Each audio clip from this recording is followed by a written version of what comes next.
Shalom. First and foremost, I'd like to give all the honor, glory, and praise unto Yahweh, Bahashem, Yahweh Shai, Bahashem, Rachak Wadash. Double honors and respect to the elders and to the apostles, a great millstone. Peace and blessing to all Akim that are preaching and teaching His word with 100% truth and sincerity. And unto the men, women, and children that are listening and learning. And unto the Bayatha Domada, the elect house of David that is scattered abroad, I give you my utmost and sincere salutations. Okay, this lesson is about suffering. Okay, you know, the sufferings that we're going through, we have to fight through it, no matter how hard it gets. You know, there are times when we get weak. We feel like we want to give up, but that's that point where you got to fight that much harder. And you know, it's just a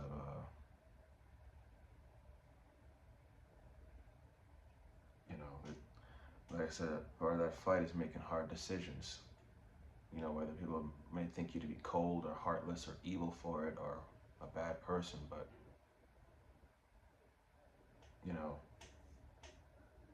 by following Yahweh Hashem Shai, we are seen as being evil here. You know, we are the bad guys to this society. After all, the scriptures say, you know, woe unto them that call evil good and good evil. Okay, we're the good guys, but in this society, we're seen as the bad ones. So, I'm not going to ramble on about that, but this is going to be the book of Job. It's going to be chapter 3, verse 19, and it says, Job chapter 3, verse 20, and it says, wherefore is light given to him that is in misery, and life unto the bitter in soul. 21, which long for death, but it cometh not, and dig for it more than for hid treasures. Okay. So, when we go back to 20, it says, wherefore is light given to him that is in misery. And that light is talking about the truth, this knowledge, wisdom, understanding. Okay? And who are the ones that are in misery right now? And a life unto the bitter in soul. That's us. We're miserable, we're bitter, because we're in captivity, we're in prison.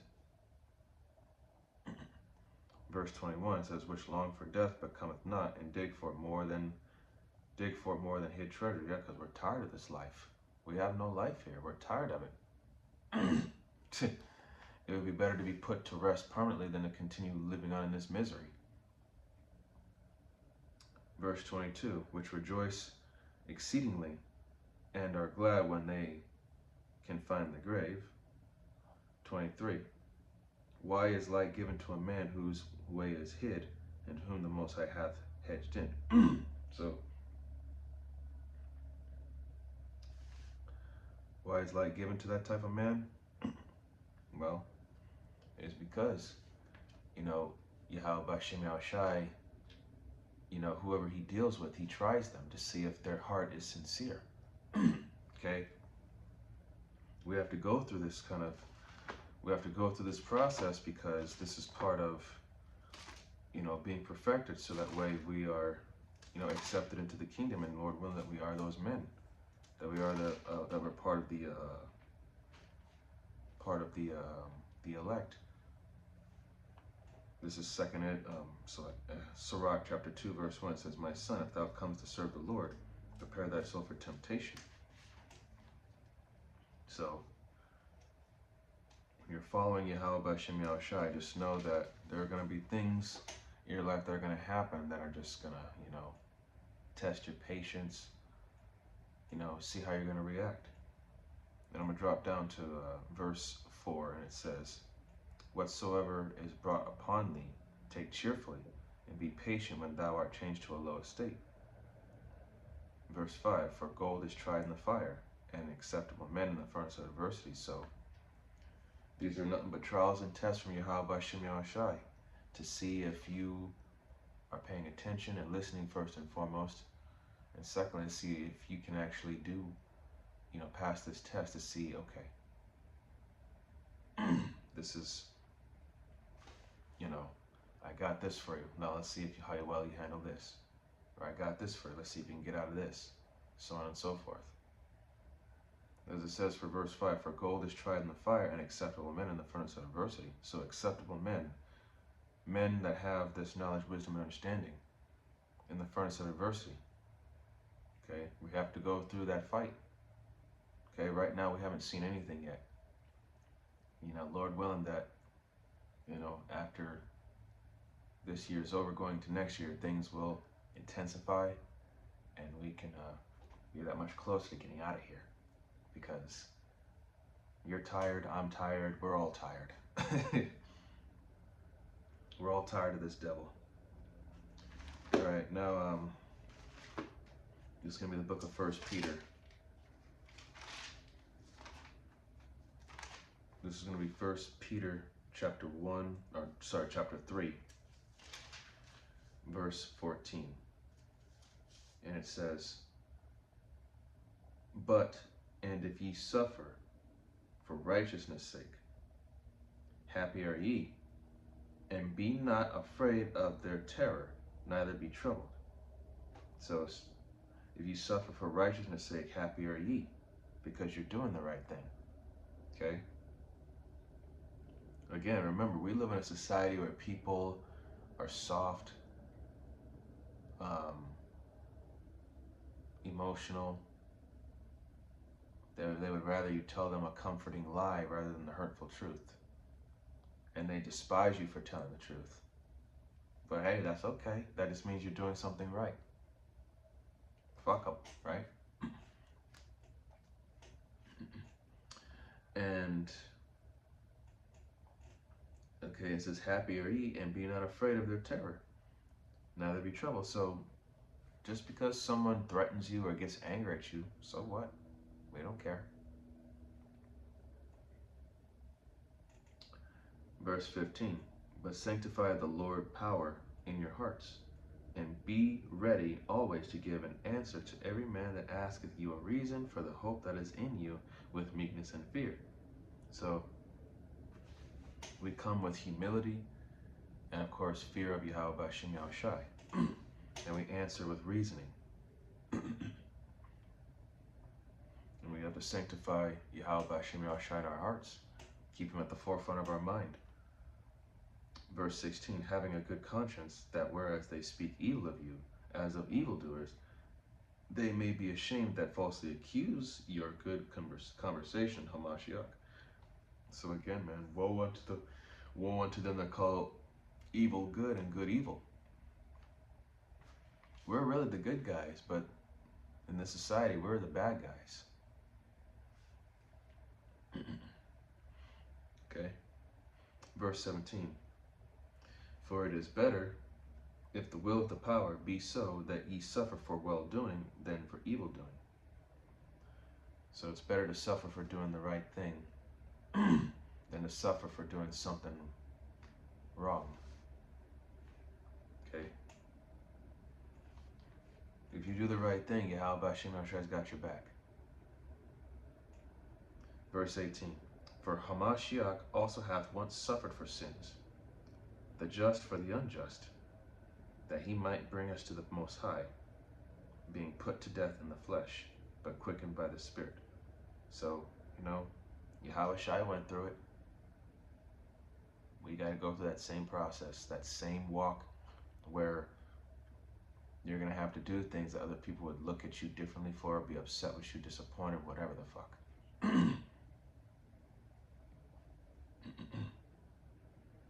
Okay, going back to Job. This is going to be chapter 5, verse 7. It says, Yet man is born unto trouble, as the sparks fly upward. In verse 8, I would seek unto the power and unto the most high would I commit my cause. So, verse 7, again, yet man is born unto trouble as the sparks fly upward. So, you know, we have to go through this. We have to. We have no choice. Okay? We have to go through this furnace.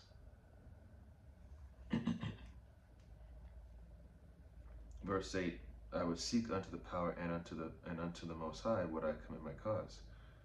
So while we're going through this, we have to seek that guidance from Yahweh B'Shem Yahushai. Find our purpose, our true purpose, and we found it. We just have to stay committed to that purpose.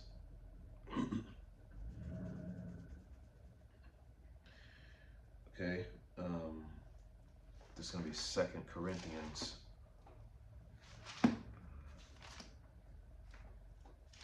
2 Corinthians 1. Come on.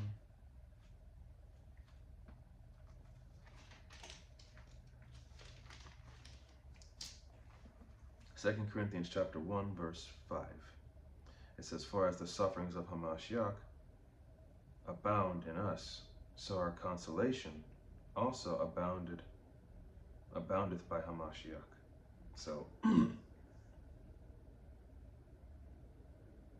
so Hamashiach's, Yahweh Shai's sufferings are abounded to us, but at the same token, same time, the consolation, the reward, aboundeth by Hamashiach. Our consolation, our reward. If we go through the sufferings that he went through, and if we endure to the end, we're going to get the same, we're going to get that reward. And he's going to reward us. Verse 6, and whether we be afflicted, it is for your consolation and salvation. So there you go. Affliction, going through these trials and tribulations and all these troubles. It is for your consolation, your reward, and your salvation, which is effectual in the enduring of the same sufferings which we also suffer, or whether we be comforted, it is for your consolation and salvation. So we're all going through something, but at the end of the day, it's for our consolation and salvation, our reward and being chosen, ultimately. Again, Lord willing that we are the chosen, that we don't have to suffer eternal shame and everlasting contempt when we're reborn into the kingdom through the loins of the elect. Lord willing that we are of the elect, that we are those men. And you few sincere sisters, hopefully you're of the elect too, of the multitude of those faithful women. You know, the multitude of men, women, and children that were the families and friends of the prophets. Verse 7, and our hope of you is steadfast, knowing that as you are partakers of the sufferings, so shall ye be also of the consolation. So, are we not to be partakers in rulership with Yahweh Shai? Joint heirs? So yes, Yahweh Shai is going to have first dibs on everything, but we're going to partake in those spoils as well. In the rewards, the gifts, everything. So, we have to fight. And you know, it's only going to get harder. And there's going to come a time where you're going to have to make some real hard decisions. I mean, we're making hard decisions now because we have to deal with certain shit. But at the end of the day, you got to do what's best for you in your relation, in your walk with Yahweh B'Shem Yahushai. This is Psalms 34 and 18. It says, the Lord is nigh unto them that are of a broken heart, and saveth such as be of a contrite spirit. Okay? The Lord is near those of a broken heart. Okay? Those that are lost and need guidance of a contrite spirit, you know, someone that's humble, meek, you know. 19. It says, many are the afflictions of the righteous, but the Lord delivereth him out of them all. Okay, so no matter what you go through, Yahweh B'Shem Yahushai is going to get you out of there.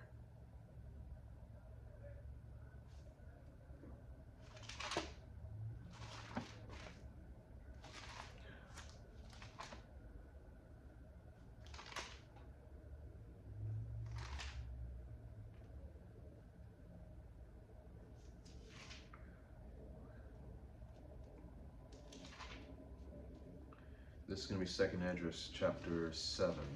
2nd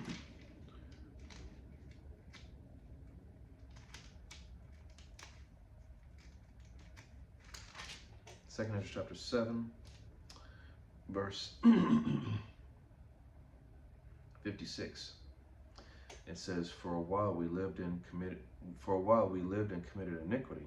We considered not that we should begin to suffer for it after death. It's because we all have to stand before the judgment seat, stand before the one who sits on the throne.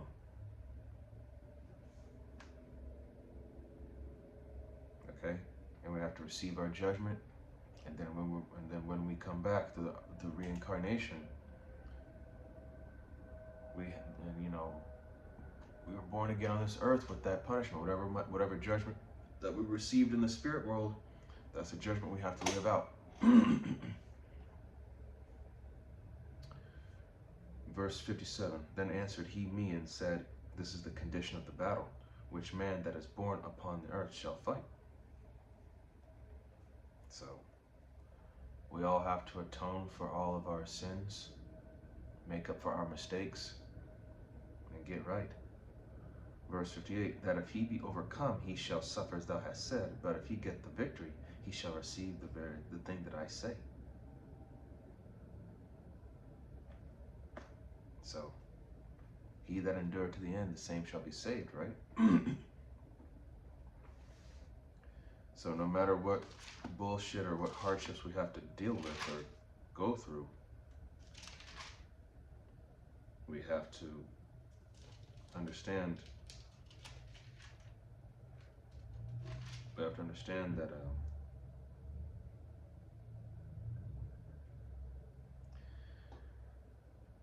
we have to understand that this is all for our purpose. It's all to test you to make you better.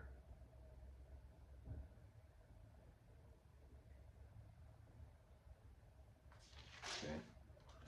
Now it's going to be John 15 and 18.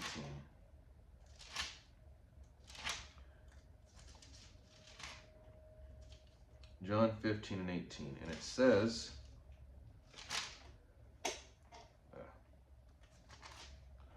John 15 and 18, it says, If the world hates you, ye know that it hated me before it hated you. So there you go. If the world hated Yahushai and we follow Yahushai, what do you think they're going to think about us? 19, if you were of the world would love his own. Meaning, if you were all about this meaningless life, yeah, sure. People would accept you. They would love you. They would call you normal. But we're not normal. Well, not by their standards. We're not normal. We're something different, but by Yahweh Shem Shai standards, we're just in the right. We're better off than they are, the people of this world. But because ye are not of the world, but I have chosen you out of the world, therefore the world hateth you. So there you go, man. By Yahweh Shem Shai waking us up, we have a different outlook on life, different outlook on these people, on this society. So when you start making those changes, people are just not gonna be down with you. Ultimately, people are gonna just don't want to have anything to do with you afterwards. And it's gonna get to a point in time where, people are already talking about the Hebrew Israelites, saying that we're clowns, we're jokes, we spread hate, our doctrine is false. But then again, you have Israelite groups out there that do be teaching the wrong thing. The one that has the true 100% truth is GMS, and those that are affiliated with GMS, that follow the GMS, that follow the doctrine that's being taught by GMS. As for these other groups, they're going to have to answer for their, they're going to have to answer for their actions. And being a part of this ministry, being a part of Yahweh Shem Shai's ministry, this is something you don't joke about or mess around with or try to make a profit out of. Okay? The prophet is the word itself, which is to heal your mind and to help you see things for what they really are. That's the true prophet of it. It's not to be used to make money or to make physical gains, vainglory and all that. That's not what this is about. This is a real thing. We fight every day. All right, and with that, I hope that this lesson was edifying unto the body and to the sincere believers and listeners. And with closing, I'd like to give all the honor and glory and praise unto Yahweh, Bahashem, Yahweh Shai, Bahashem, Rachakwadash. Double honors and respect to the elders and to the apostles, the great millstone. Peace and blessing to all Akim that are preaching and teaching this word with 100% truth and sincerity. And unto the men, women, and children that are listening and learning. And unto the Bayatha Dawadah, the elect house of David that are scattered abroad. I give you my utmost and sincere salutations. See you in the next lesson, Lord willing. Kwam Yasharala, Wa Abad Babal, Shalom, Barakatam.